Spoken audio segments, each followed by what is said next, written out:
Hello student, मैं MIT का online portal पर आप लोगों का स्वागत है।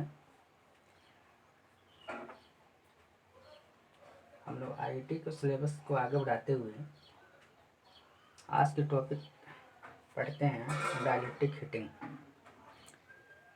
डाइलेक्ट्रिक हीटिंग क्योंकि इसके नाम से ही लग रहा है डाइलेक्ट्रिक मतलब इंसुलेटर, यानी डाइलेक्ट्रिक के जो ये वर्ड आ रहा है बेसिकली आपने मैक्सिमम टाइम में सुना होगा कैपेसिटर के केस में। क्या? कैपेसिटर के केस में, क्योंकि आप जानते हैं जो हमारी कंपोनेंट होते हैं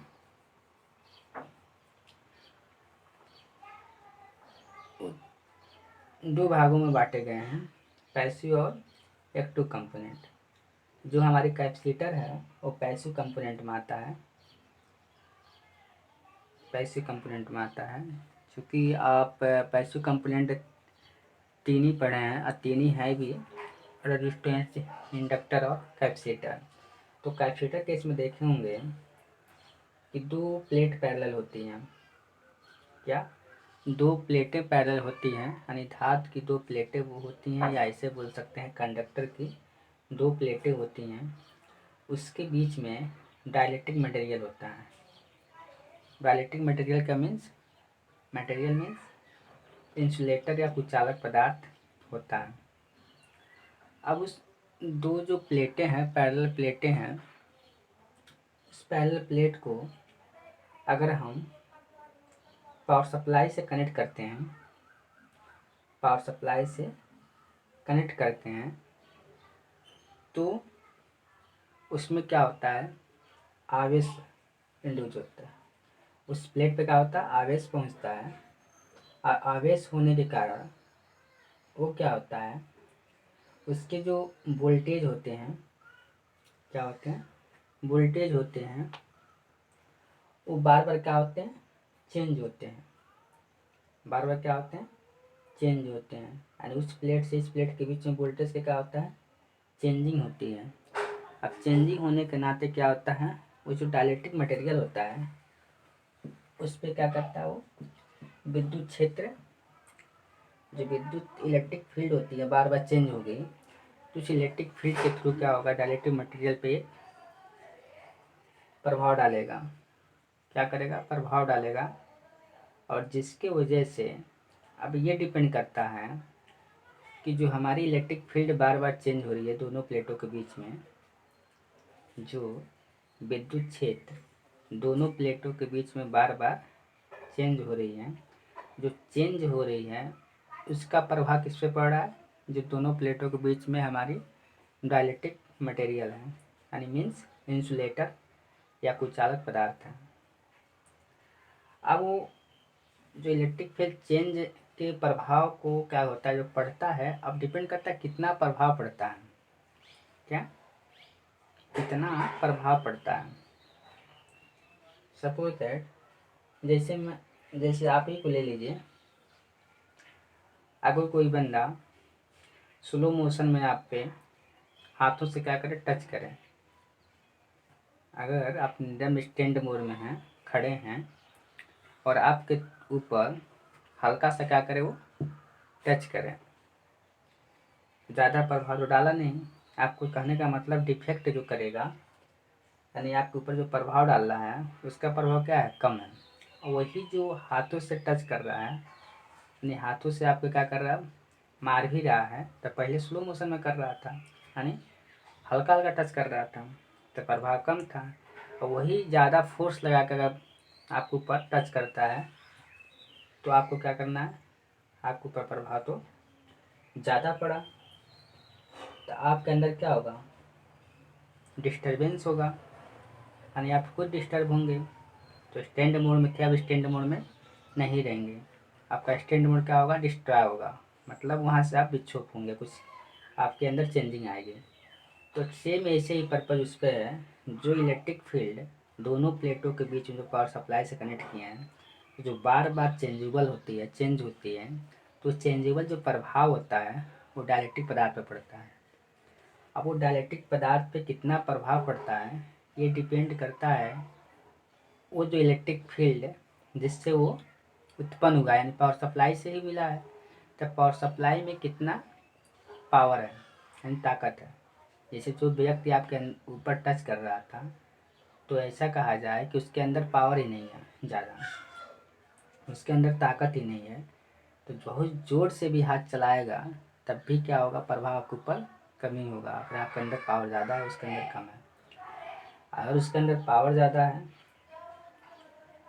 तो क्या करेगा, जो फोर्स लगा के आपके ऊपर टच कर रहा है उसका प्रभाव ज़्यादा पड़ेगा। तो सेम ऐसे ही है, जो इलेक्ट्रिक फील्ड बार बार चेंज हो रही है उसका प्रभाव मेनली डिपेंड करता है पावर सप्लाई पे। क्या करता है, पावर सप्लाई पे। तो अब क्या है, वो पावर सप्लाई के दो फैक्टर, क्या पहले हम बात करते हैं फिर उसको बताते हैं। पावर सप्लाई का दो फैक्टर मायने रखता है। अगर पावर सप्लाई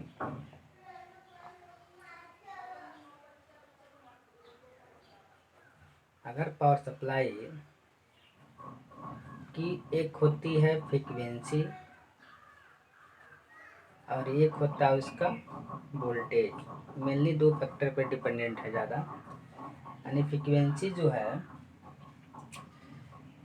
हीटिंग के लिए बात किया जाए तो 1000 किलो हर्ट्ज से भी ज़्यादा चाहिए। यानी कहने का मतलब हाई फ्रीक्वेंसी की सिग्नल चाहिए।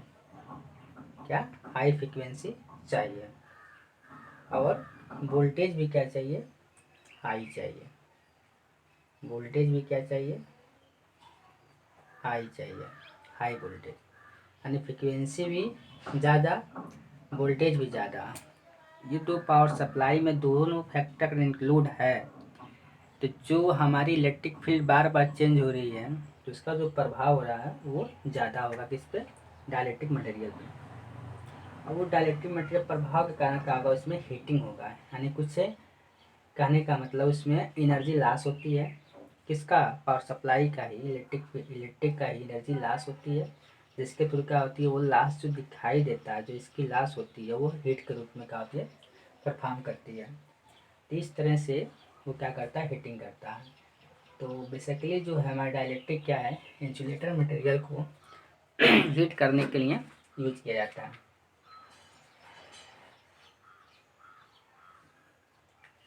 अब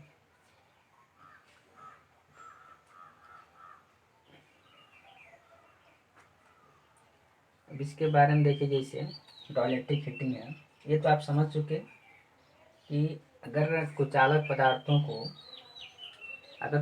पदार्थ को हीट करना हो तो क्या करना चाहिए, डाइलेक्ट्रिक हीटिंग का यूज करेंगे। और उस हीटिंग करने के लिए हाई फ्रीक्वेंसी और हाई वोल्टेज की आवश्यकता पड़ती है। हाई फ्रीक्वेंसी हाई वोल्टेज की आवश्यकता पड़ती है। इसमें डाइलेक्ट्रिक पावर जो लॉस हो रही है तो उसके कारण क्या होता है, ये हीट होता है। तो बेसिकली ये कैपेसिटर के थ्रू ही होता है। तो पहले कैपेसिटर को हम बनाते हैं।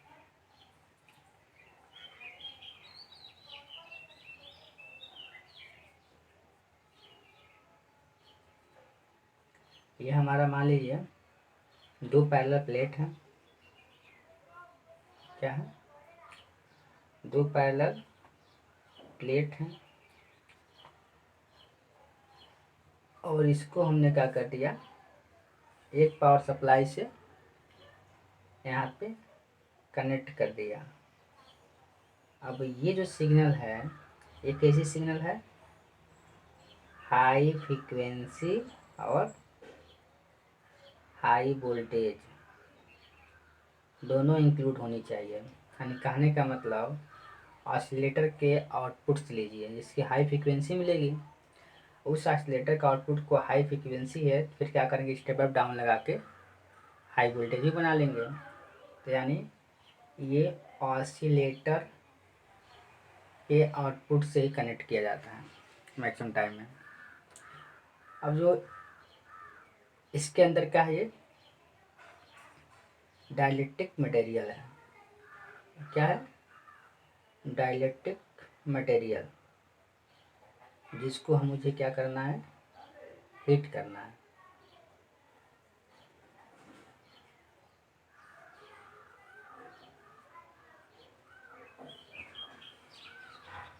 जिसको क्या करना है, हीट करना है।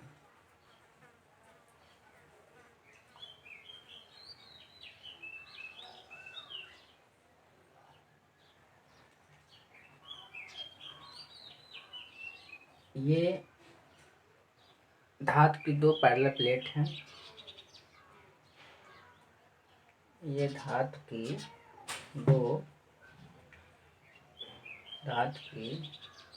दो पैरेलल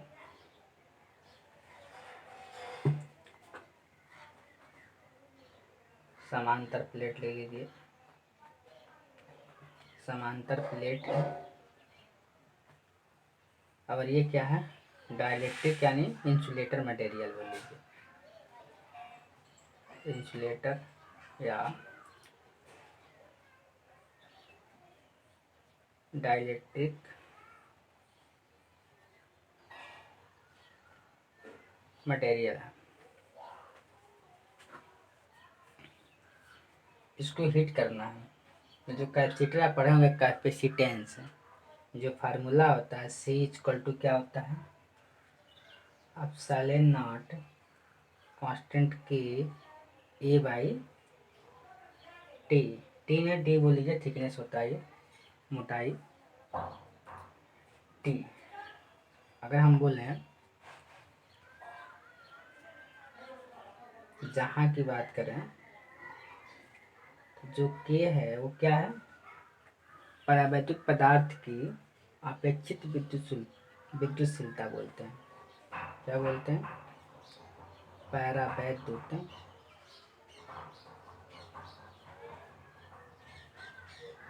पदार्थ की अपेक्षित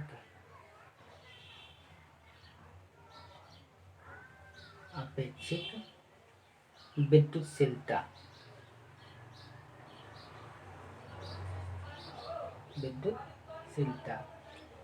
आप एप्सिलॉन नॉट की बात करें, ये क्या है, मुक्त वायु बोले, फ्री स्पेस, मुक्त वायु, अथवा क्या बोल सकते हैं, स्पेस की एब्सोल्यूट स्पेस की एब्सोल्यूट स्पेस की एब्सोल्यूट विद्युतशीलता,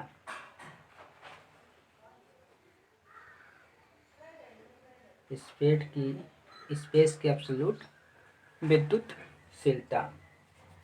एक बात करें, ये एरिया होगा, यानी गर्म किए जाने पदार्थ का क्या है, क्षेत्रफल। गर्म किए जाने वाले पदार्थ की लिखिए, पदार्थ का लिखिए क्षेत्रफल, किसमें होगा, वर्ग मीटर में। टी की बात करें, यहाँ पे लिख दे रहे हैं, टी इक्वल टू क्या होगा, परावैद्युत पदार्थ की मोटाई, यानी इंसुलेटर पदार्थ की मोटाई, डाइलेक्ट्रिक इसको बोलते हैं, परावैद्युत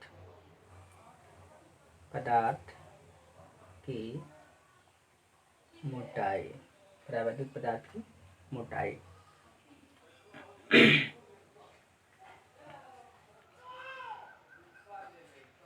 तो अब आप एप्सिलॉन नॉट का, इसका जो वैल्यू होती है वो फिक्स होती है। इसमें कितना होता है, 8.85 10⁻⁻12 फैरेड पर मीटर। तो ये देख रहे हैं, ये जो परावैद्युत पदार्थ की अपेक्षित विद्युतशीलता की, ये यानी डाइलेक्ट्रिक मटेरियल का है एरिया, टी क्या है, डाइलेक्ट्रिक मटेरियल क्या है, थिकनेस है, मोटाई।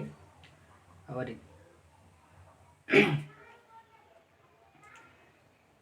अपसलन नॉट क्या है?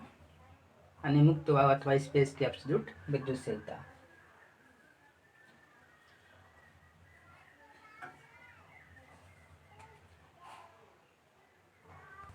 अब जैसे ही देखिए, जैसे ही हम क्या करते हैं, हाई फ्रीक्वेंसी और हाई वोल्टेज। तो हाई फ्रीक्वेंसी ऑलरेडी हम बताए थे कि हाई फ्रीक्वेंसी, इसके पहले भी चर्चा हुआ है कि हाई फ्रीक्वेंसी की सिग्नल हमें कहाँ से मिलती है? ऑसिलेटर से। क्या सबसे आसान तरीका हमारी क्या? ऑसिलेटर। अब हाई फ्रीक्वेंसी की सिग्नल ऑसिलेटर से ले लेंगे, क्योंकि वोल्टेज तो रिक्वायरमेंट है नहीं। फिर हमें वोल्टेज इंक्रीमेंट करना, तो क्या करेंगे हम? स्टेप अप ट्रांसफार्मर यूज़ कर लेंगे।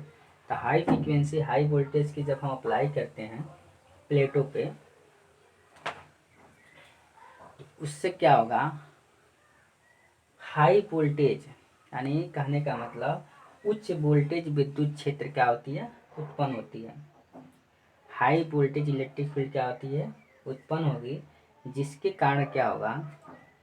हाई वोल्टेज विद्युत क्षेत्र क्या होगा? यहाँ पे उत्पन्न होगा, जिसके कारण क्या होगा?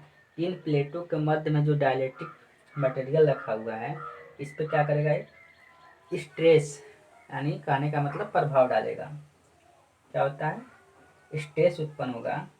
अब विद्युत क्षेत्र जो है, इलेक्ट्रिक फील्ड बार बार क्या होती है? प्लस माइनस क्या होती है? हमेशा चेंज होती है।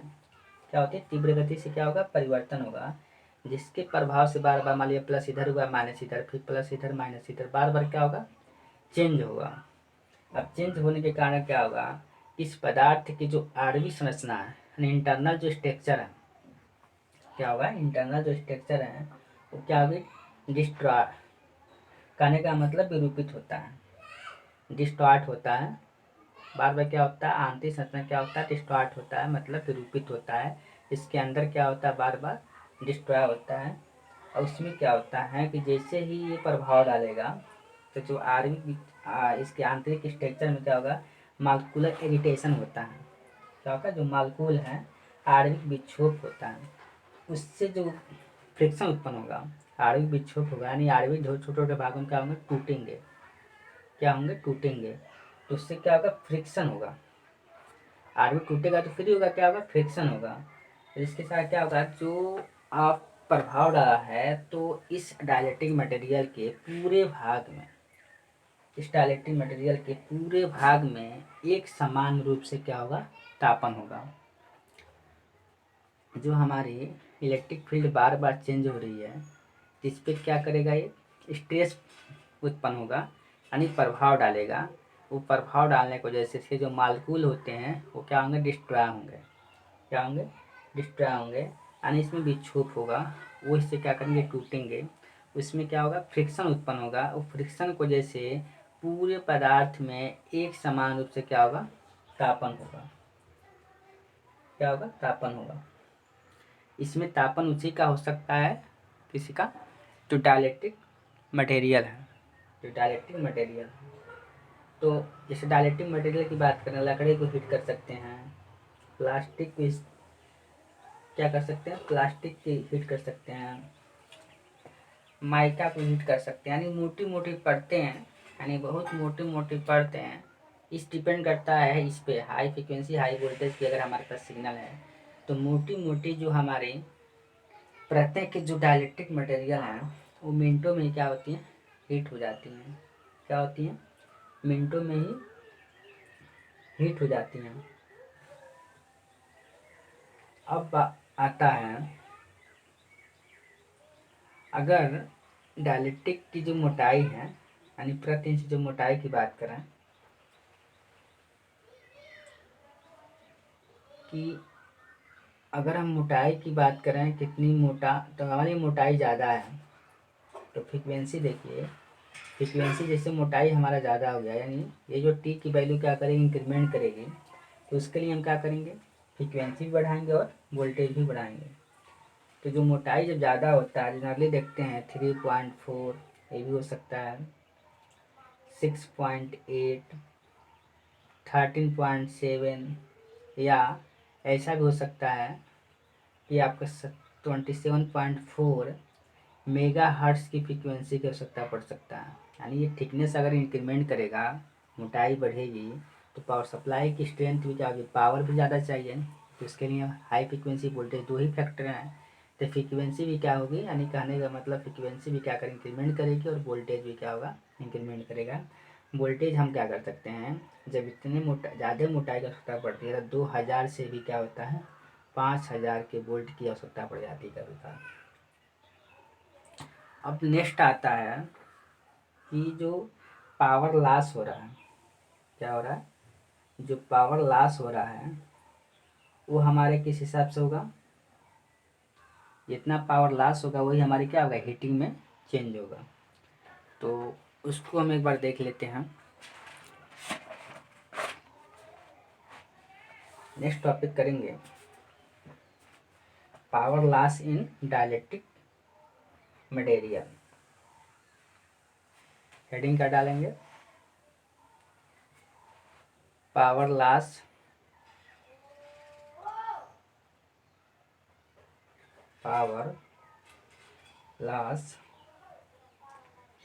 इन dielectric material, power loss in dielectric material.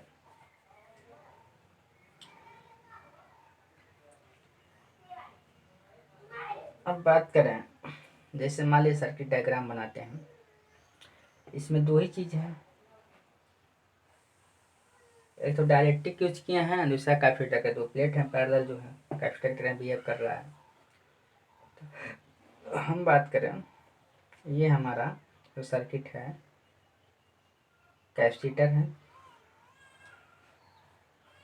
क्या कैपेसिटर है, यहाँ पे क्या है, रेजिस्टेंस है, क्योंकि पावर लॉस किस में होता है, रेजिस्टेंस में होता है। आई आर होगा, ये हमारी सप्लाई होगी, क्या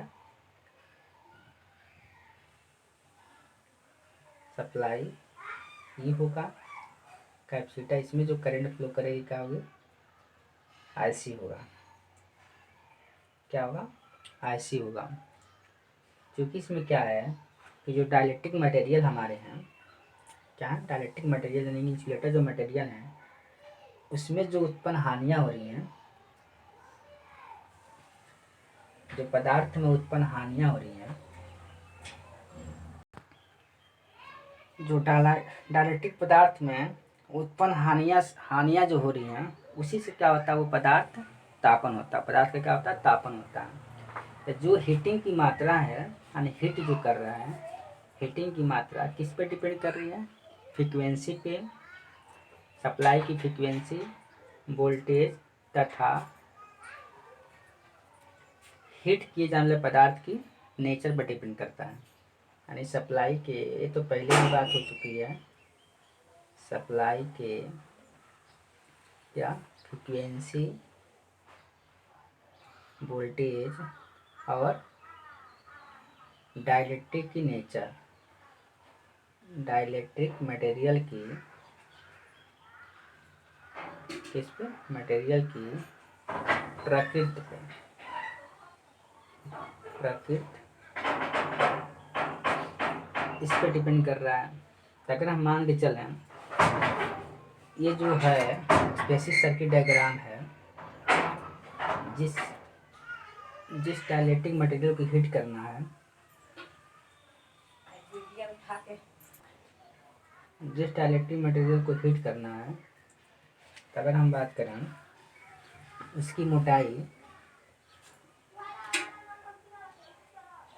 उसकी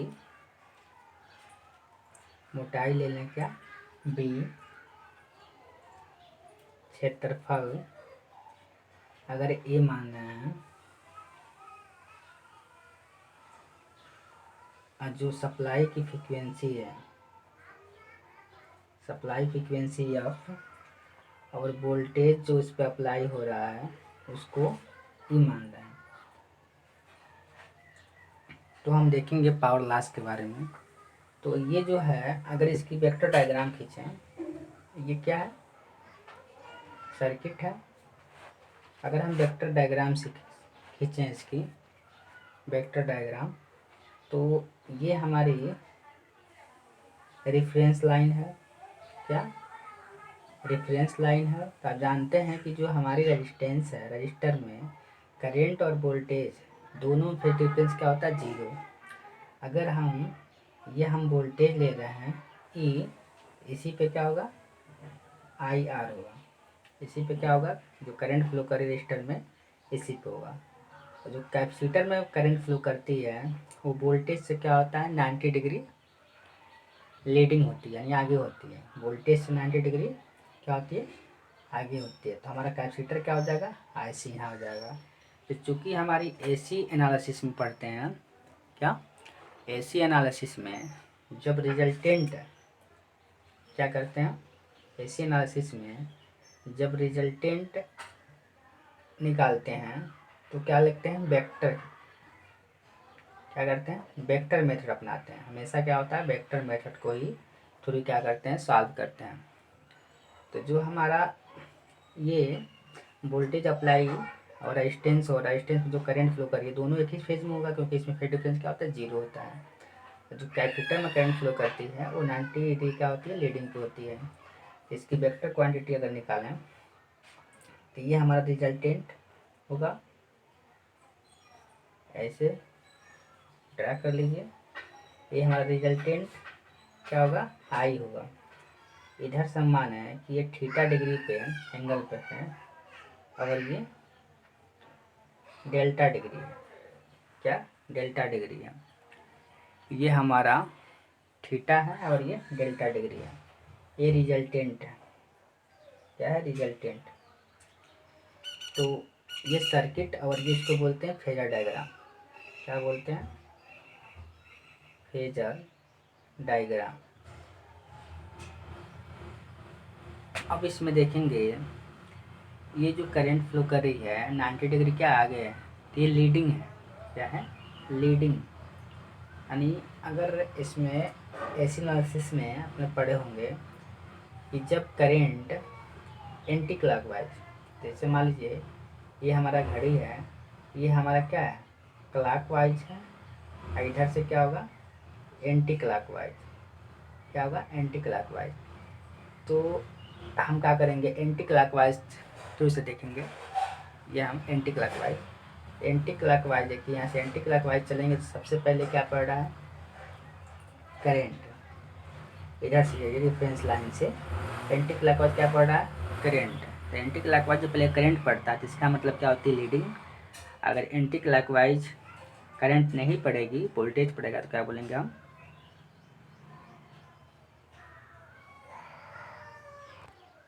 तो नहीं पड़ेगा तो क्या बोलेंगे हम, लैगिंग। इसमें क्या होता है, लीडिंग फैक्टर है। क्या हो, लीडिंग हो रही है। जब करंट 90 डिग्री क्या है, आगे वोल्टेज से, तो क्या होगा, हमारा लीडिंग होगा।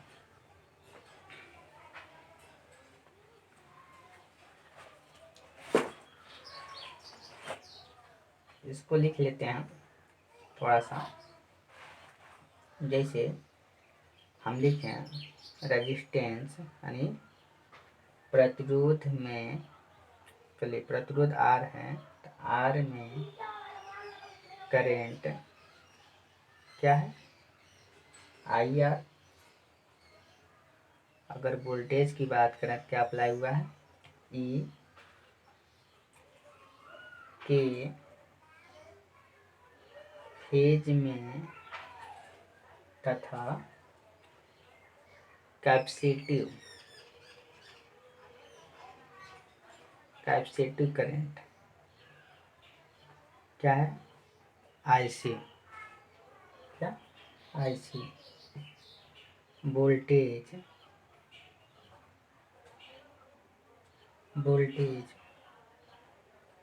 ई से क्या होता है, 90 डिग्री लीडिंग। क्या है, 90 डिग्री लीडिंग है, 90 डिग्री लीडिंग है। अब जो है इसकी पावर लॉस की बात करेंगे, तो पावर लॉस जो हो रहा है वो हम नेक्स्ट सेक्शन में पढ़ेंगे। तो नेक्स्ट पार्ट में पढ़ेंगे इस लॉसेस कैसे निकालते हैं, इसका फार्मूला क्या है। इसमें देखेंगे जो वोल्टेज होगा वो डायरेक्टली प्रोपोर्शनल क्या होगा, स्क्वायर के डायरेक्टली प्रोपोर्शनल होगा पावर लॉस में। तो इसको हम आगे देखेंगे। आगे का जो होगा ड्युअलिटी हिटिंग हमारा खत्म हो जाएगा, पावर लॉस देखेंगे और इसका एप्लीकेशन देखेंगे कहाँ कहाँ यूज करते हैं।